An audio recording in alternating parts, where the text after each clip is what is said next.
محبت و مودت اہل بیت کی بھی ہو۔ آپ کو بات کی سمجھ آئی ہے؟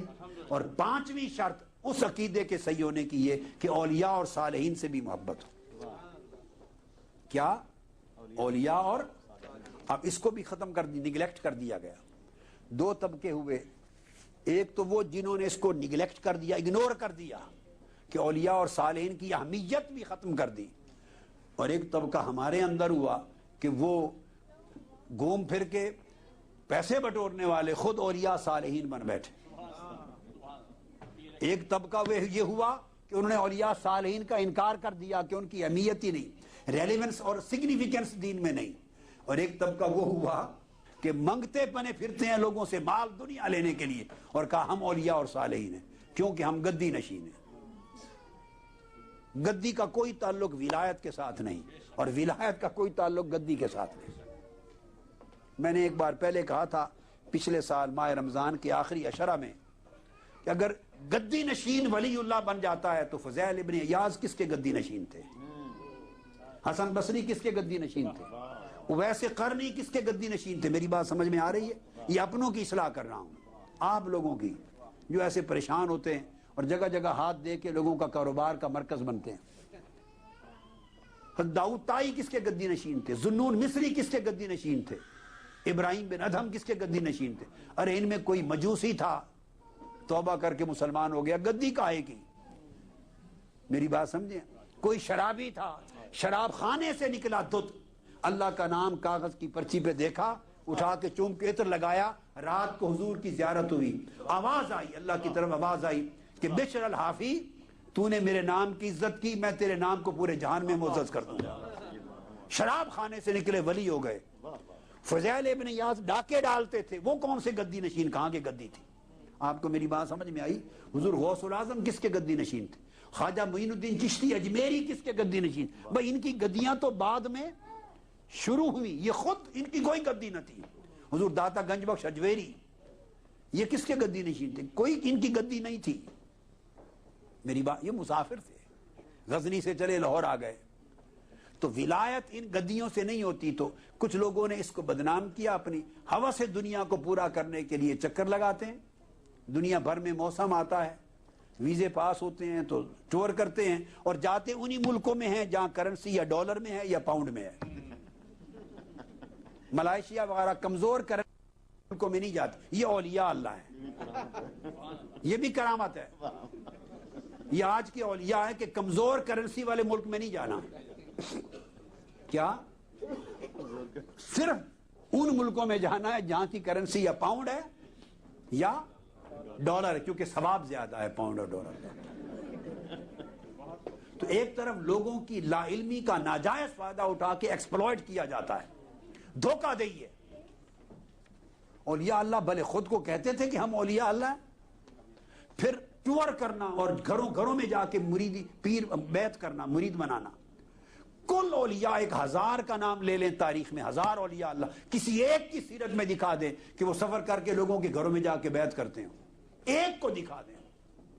حضور غوث العظم لوگوں کے گھروں میں جا کے بیعت کرتے تھے، خواجہ اجمیر لوگوں کے گھروں میں جا کے بیعت کرنے کے ٹور کرتے تھے، حضور داتا گنج بخش علی اجویری پیری مریدی کے ٹور کرتے تھے، خواجہ قطب الدین مختار کاکی لوگوں کے گھر بیعت کرنے جاتے تھے، خواجہ نظام الدین اولیاء لوگوں کے گھروں میں جاتے تھے، تعویذ دیں، وہاں بیعت کریں، دم کریں اور پیسے بٹور لائیں۔ بھئی اولیاء اللہ میں کسی نے ایسا عمل 1400 سال میں نہیں کیا، یہ کہاں کی ولایت نکل آئی؟ یہ اہل سنت عقیدے کو برباد کیا جن لوگوں نے، ان کی بات کر رہا ہوں، اور نوجوان نسلوں کو بیزار کر دیا۔ جب ان میں شعور آتا ہے، تعلیم، وہ کہتے ہیں what is nonsense, what is nonsense، کیا ہو رہا ہے؟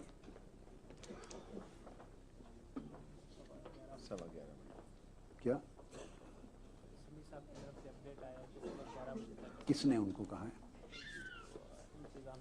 اچھا، تو ایک یہ کنسپٹ ہے، اور یاد رکھ لیں ولی جو اللہ کا ولی ہے وہ نہیں جاتا لوگوں کے پاس کہ میری بیعت کر لو، لوگ اس کے پاس آتے ہیں۔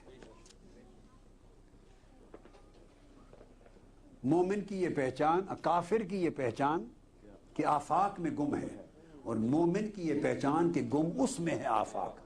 اولیاء اور اللہ والوں کے پاس لوگ چل کے جاتے ہیں، پھر وہ اللہ والے بے نیاز ہوتے ہیں، وہ اللہ کا تعلق انہیں ہر شے سے بے نیاز کر دیتا ہے، ان کا دل کا خانہ بھر جاتا ہے۔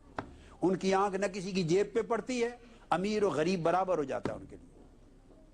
اور ہمارے ہاں غریب ہو تو اس سے ہاتھ بھی ایک آدھے انچ کی انگلی سے ملانا ہے،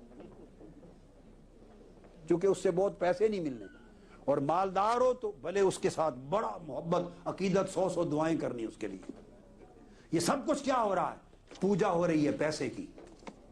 اور ولایت اور فقیری نام دل کو اس پیسے کی محبت سے خالی کر دینے کا ہے. تو ایک طرف ہمارے عمل ہیں غلط، اور دوسری طرف وہ اولیاء اور صالحین کا سرے سے انکار کرتے ہیں. تو وہ آقا علیہ السلام نے فرمایا اولیاء اور صالحین کے لیے حدیث پاک میں سیدنا فاروق اعظم روایت کرتے ہیں. حدیث سیدنا فاروق اعظم حدیث سے صحیح ہے. حضرت ابو داؤد، سنن ابی داؤد میں، نسائی میں، مسند احمد بن حنبل میں، بہت سی کتابوں میں حدیث حضرت عمر فاروق کی روایت. آقا علیہ السلام نے فرمایا، میں ترجمہ ہی بیان کر رہا ہوں، ٹائم چونکہ شارٹ ہے، ختم ہونے والا ہے. فرمایا کہ قیامت کے دن ان من عباد اللہ الا اناسا ما هم بانبیاء ولا شہداء یغبطهم الانبیاء والشہداء بمکانہم من اللہ. قیامت کا دن ہوگا، کچھ لوگ ایسے ہوں گے نہ وہ نبی ہوں گے نہ شہید ہوں گے، نہ نبی ہوں گے نہ شہید ہوں گے، مگر اللہ پاک انہیں عرش پر اپنی دائیں جانب اور اپنے سامنے، بہت سی حدیثیں ہیں، اتنی اونچے مقام پر بٹھائے گا کہ انبیاء اور شہید بھی رشک کریں گے، انبیاء اور شہداء رشک کریں گے. پوچھیں گے باری تعالیٰ ہمیں تو نے یہ سیٹس، عزت کی جگہ اس لیے دی کہ ہم انبیاء اور شہداء ہیں، یہ نہ نبی ہیں نہ شہید ہیں، انہیں کس وجہ سے یہاں بٹھایا گیا؟ تو آقا علیہ السلام نے تفصیل ان کے اور فرمایا ان وجوہہم لنور وانہم لعلی نور وانہم لعلی منابر نور. ان کے چہروں سے نور نکل رہا ہوگا اور وہ نور کے ٹیلوں پر اور نور کی کرسیوں پر بیٹھے ہوں گے. تو آقا علیہ السلام سے جب پوچھا آقا یہ کون لوگ ہوں گے؟ آقا علیہ وقارا حاضر آیا، فرمایا الا ان اولیاء اللہ لا خوف علیہم ولا هم یحزنون. یہ اولیاء اللہ ہوں گے، انہیں نہ کوئی خوف ہوگا نہ کوئی غم ہوگا. لا یخافون اذا خاف الناس ولا یحزنون اذا حزن الناس. تو آقا علیہ السلام نے ایک بڑی اصول کی بات کی اور صحابہ کو پوچھا میں تمہیں بتاؤں نا کہ اچھے لوگ کون ہیں؟ وہ اولیاء کون لوگ ہیں بڑے اچھے؟ الا انبئکم بخیارکم، کون بھلے لوگ ہیں اللہ والے؟ صحابہ نے عرض کیا قالوا بلا یا رسول اللہ، بتائیے کون ہے؟ قال خیارکم الذین اذا رؤوا ذکر اللہ.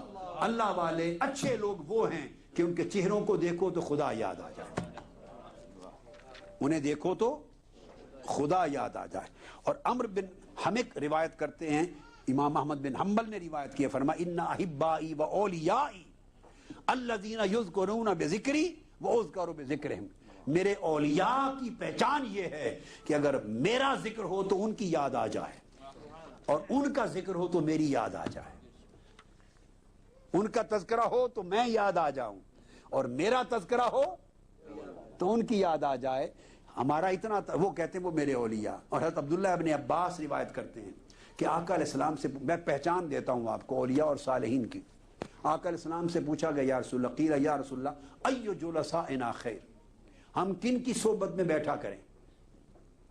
ایک اصول کی بات، صحابہ کرام نے پوچھا یا رسول اللہ ہم کن لوگوں کی مجلس میں بیٹھیں، کن کی صحبت میں بیٹھیں، کن کے دامن سے لگ جائیں، کن سے جڑ جائیں، کن سے فیض حاصل کریں، کن کی صحبت و مجلس میں بیٹھا کریں؟ اچھے لوگ کون ہیں جن کی مجلس اختیار کریں؟ آقا علیہ السلام نے فرمایا 3 علامتیں بتاتا ہوں تمہیں، ان کی مجلس میں بیٹھو، ان کی صحبت اختیار کرو، ان سے جڑ جاؤ.